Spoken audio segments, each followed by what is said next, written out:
Lecture number 6, Nibbana.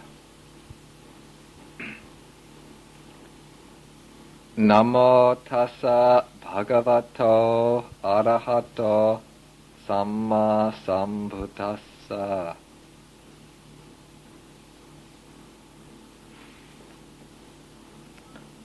The Buddha says that he teaches only dukkha and the cessation of dukkha, suffering and the end of suffering.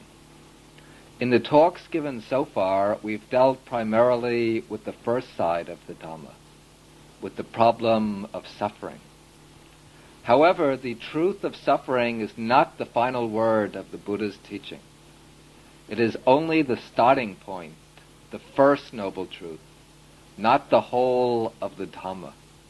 The whole of the Dhamma has to be found by examining all four noble truths. So far, we've explored the negative side of the truths of suffering and its cause. In this talk and in the following talks, we'll deal with the other side, the positive side, with the third and fourth noble truths. But before doing so, it's important to understand why the Buddha starts his teaching with the truth of suffering. He starts with suffering because his teaching is designed for a particular end. It is designed to lead us to liberation. In order to do this, the Buddha must give us a reason to seek liberation.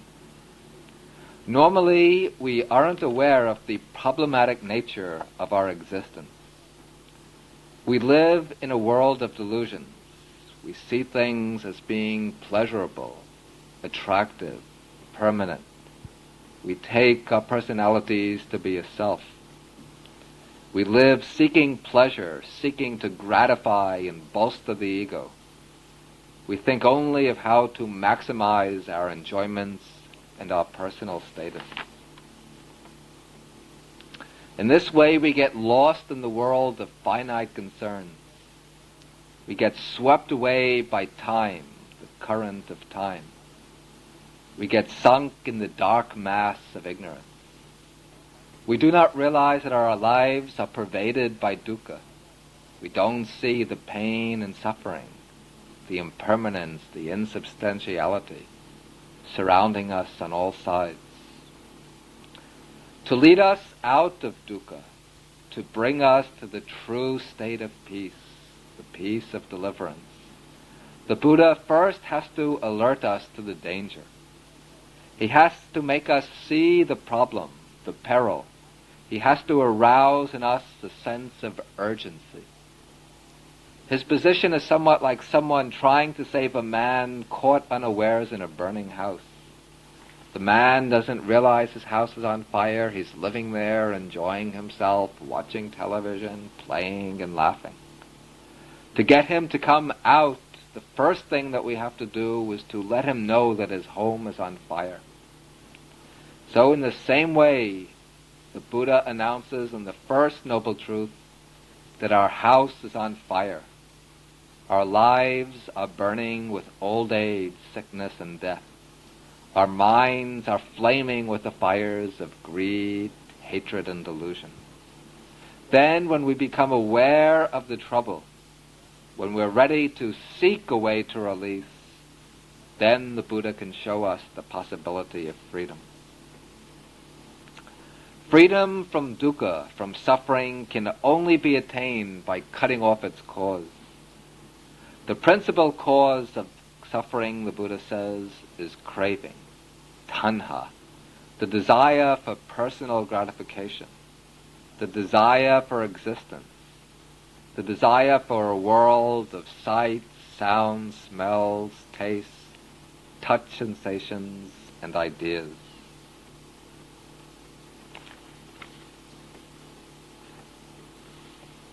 And since the cause of dukkha is craving, the key to reaching the end of dukkha is to eliminate craving. And therefore the Buddha explains the third noble truth as consisting in the extinction of craving. He says, to quote the text, What now is the noble truth of the cessation of suffering? It is the complete fading away and cessation of craving. It's forsaking and abandonment, liberation and detachment from it.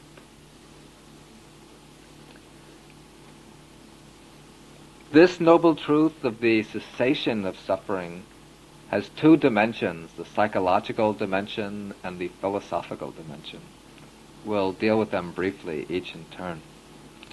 First, at the psychological level, we find that unhappiness, content, or suffering results from the tension between desire and the lack of the thing desired. We desire something, an object, a person, a particular situation. We do not have it, therefore we feel dissatisfied. We desire to hold on to something forever, and when we think of losing it, then we feel afraid. We feel worry and anxiety. And when we lose what we have, then we feel sorrow and grief. Thus all suffering, all pain and dissatisfaction comes about from this conflict between desire and reality. Now there are two possible approaches to overcoming the unhappiness that results from this tension. One is to obtain the object of desire, to secure possession of it. The other is to eliminate the desire. In both cases, the tension, the conflict is removed, and the unhappiness is replaced by pleasure or satisfaction. Now, usually we adopt the first alternative. We try to obtain the object of desire, and when we do so, we feel happy. Thus, we conclude that happiness comes from satisfying our desires. But the kind of happiness that results from satisfying our desires is very tenuous. If we examine it carefully, we find that it's unreliable, insecure. First of all, it depends on getting things outside ourselves. It depends on externals. And when we don't get the things we want, we become unhappy. We feel that we don't feel contentment in ourselves. And then in the second place, this kind of happiness requires the permanence of the objects of desire. But these things that we obtain are always impermanent. And when we're separated from them, then we become unhappy.